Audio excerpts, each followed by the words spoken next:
A quick overview and demonstration of the Impact Simulator website. So what is it?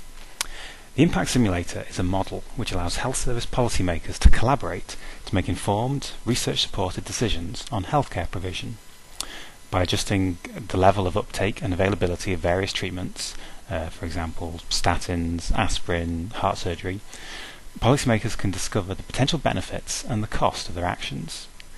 And then by collaborating and sharing this information, better healthcare policy decisions can be reached. So how does it work? As an example, here is the CHD model. Patients with CHD are generated from a healthy population, which is called the primary side of the model, and then fed into the secondary side of the model. Once there, a process called discrete event simulation kicks in, which determines how quickly people move between the various stages of heart disease.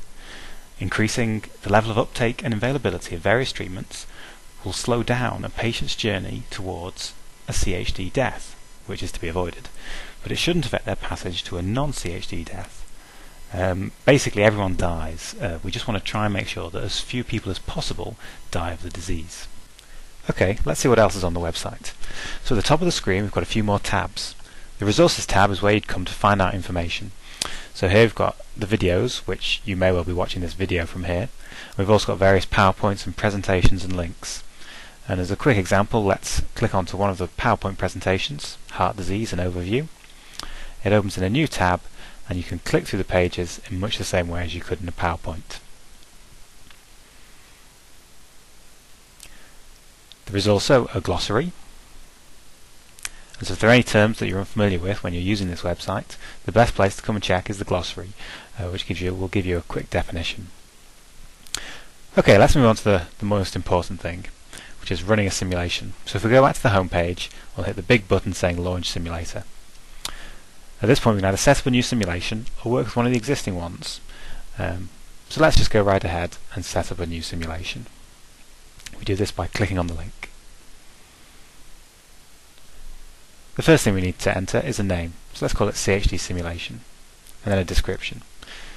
This is so that if someone is looking at our simulation at a later date, they can see what we were trying to achieve. We can pick a disease model, which we'll leave at CHD, and a region, which we'll leave at England and Wales. You can also specify duration, so let's change that to 20 years. A simple slider, easy to use. At this point, a user might want to edit some of the interventions. You can change the levels of uptake of various interventions just by dragging a few sliders. It's very easy to use, and you can even change the uptakes for different age ranges and different genders. This is where a policymaker would come to make little tweaks and play what-if games. Well, we're not going to do that, we're just going to run a standard simulation, which we call a baseline. If you don't want to run a standard simulation where CHD cases are generated automatically, it is possible to replicate a randomized control trial. This is done by specifying a fixed cohort of people, which consists of a quantity of people of a certain age and gender, starting the simulation in a particular disease state. So in this case, we could have 1,000 50-year-old males starting in the acute myocardial infarction state, and 1,000 55-year-old females starting in the same state. We'll get rid of those because we actually just want to run a standard simulation. Another important feature is the ability to collaborate with other users. At every step you have the ability to share your experiments with other users, so policymakers can work together remotely as easily as they could sitting around a table. This is one of the main drivers for creating the interface as a website, which is accessible to all.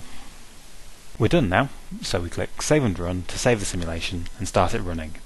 We can see that our simulation is currently running, and after a second or two it should complete. There we go. Now let's look at the results that have been generated. The main area of interest is probably the number of deaths, and so this is the report that is first presented. Here we can see the number of deaths broken down by age range and presented in a table and a graph. Any other reports of interest can be generated by clicking Add New Report. So let's look at a live table. We select the type of report from the drop-down list, then choose the report's specific parameters, in this case gender and death states. We'll look at both males and females for CHD and non-CHD deaths. Notice that we don't have to rerun the simulation to generate new reports. So here is the live table, showing all the calculation together with the column of interest, which is namely the life expectancy at a certain age. The Impact Simulator really becomes useful when we consider comparisons and what-if games. A policymaker would say, what if I could achieve 100% uptake of statins? Using the very simple slider interface, they would quickly set up the scenario, run the simulation, and get some results like this. The impact simulator: quick, easy, powerful.